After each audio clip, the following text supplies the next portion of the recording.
born and bred here. I was born at Confined Teaching Hospital as a baby, and I lived in Kumasi for a very long time.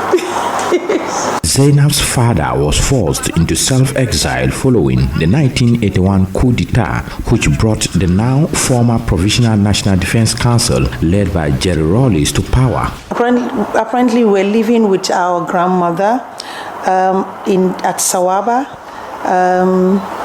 and then we also attended a local school around the area, which is Calvary International School. Growing up without a father, Zainab says life was difficult to endure because the family could hardly afford household expenditure.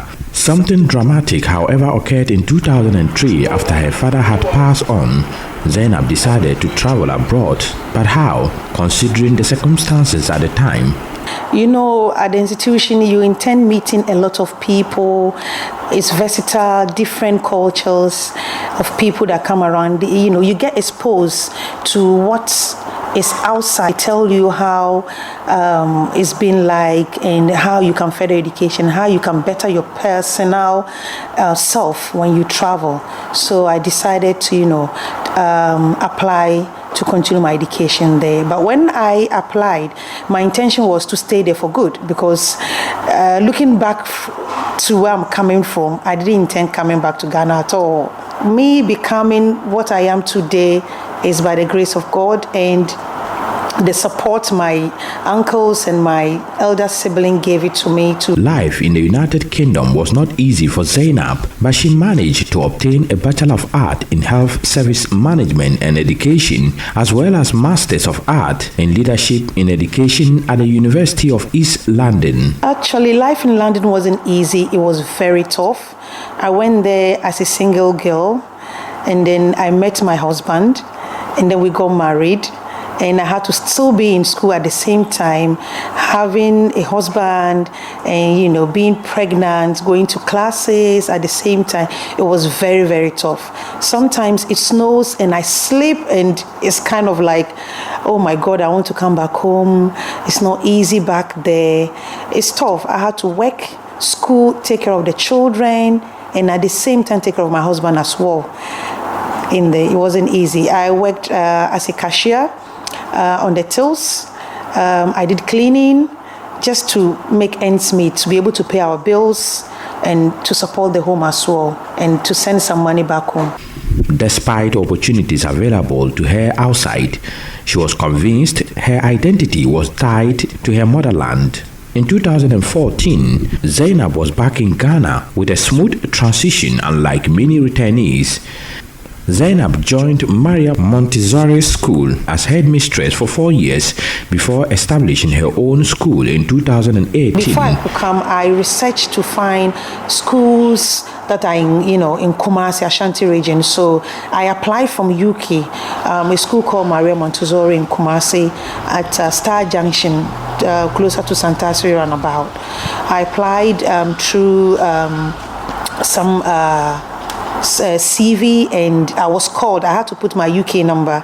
I was called, and I told them I'll be coming down to Ghana, and I want to work because I've not even had experience of working in Ghana to see how Ghanaians are being taught and how working with people will be. So I didn't want to establish my institution straight away. All I wanted was to have the experience working with people, if it will be possible for me to build my own institution. So I came down in Ghana, put my children into school. Within the next 2 weeks, I started working as a head of preschool. It was very tough. I had about 44 staffs under me. It's a very big school. It wasn't easy, like in bringing whatever you've learned down here in Ghana.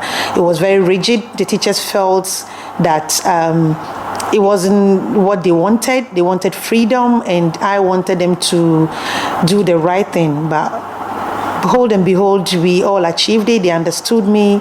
And after 4 years and a half serving Maria Montessori as a head of preschool and gaining much experience, I established my own school, opened it in the name of the... Today, Zainab is applying her knowledge and skill to Ghana's education system. For Zainab, this is just the beginning of greater things to come in her bid to help build Ghana's human resource. I integrated it with hybrid, which is a British curriculum, Montessori, and Ghana GES curriculum. So I integrate all these with these children. We have different learning methods that we apply for the children, depending on where the child is coming from and the home and the background. So we observe every 6 weeks. Every child is observed. Every teacher writes observation sheets of the child. We call the parents. We speak to them. We want to know more about the child and how we are going to build the child together. So my kids, the children, I call them my children, they call me Mommy Zainab in school. So it's parents, school, and myself. We work together to build the children up. A report by Mahmud Mohammed-Nurudeen.